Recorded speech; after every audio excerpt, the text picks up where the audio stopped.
Dr. Rajetha Damisetty. నేను ఒక డెర్మటాలజిస్ట్ని and the director of Mohana skin hair and aesthetic clinic.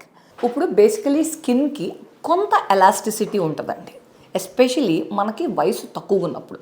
అంటే మనకు ఒక 30-35 వరకు కూడా కొంత ఎలాస్టిసిటీ ఉంటుంది.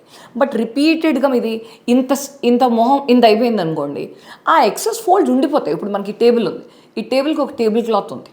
సో టేబుల్ క్లాత్ కరెక్ట్గా ఫిట్ అయింది, కానీ టేబుల్ చిన్నగా అయిపోయింది అనుకోండి, ఏమవుతుంది, స్కిన్ ఫోల్డ్స్ వచ్చేస్తాయి. సో మనకి ఎలాస్టిన్ అనే ఒక మాలిక్యూల్ ఉంటుంది. ఎలాస్టిన్ ఫైబర్స్ ఉంటాయి యాక్చువల్లీ చెప్పాలంటే. సో ఎలాస్టిన్ ఫైబర్స్ వయసుతో పాటు తగ్గుతూ ఉంటాయి. ఆ టైంలో ఇంకా మనకి retaining ligaments of the face అని ఉంటాయి. సో అవి ఏం చేస్తాయంటే బోన్ నుంచి స్కిన్కి కనెక్ట్ చేసి అవి టైట్గా ఉంటాయి.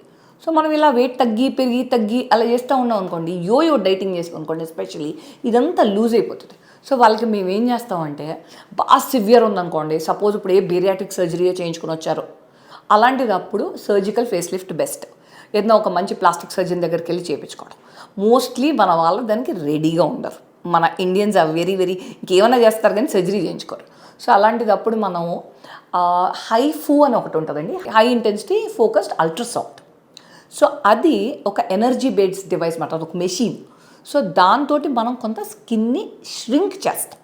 చేసినాక అప్పుడు మనం పోయిన ఫ్యాట్ని, ఫేస్లో ఉండే ఫ్యాట్ మంచిది అంటే కొంతవరకు, ఏదన్నా కూడా లిమిట్లో ఉండాలి.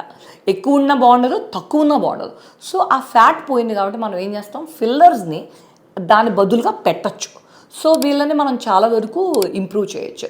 కొంతమంది చాలా బాధపడుతూ వస్తారు, నాకు ఇప్పుడు హెల్త్ డాక్టర్సే చెప్పారు వెయిట్ తగ్గమని, ఇప్పుడు నేను తగ్గాను అండ్ ఎవ్రీబడి సేస్ నేను బాగుండలేదనేసి అని ఫీల్ అవుతూ ఉంటారు.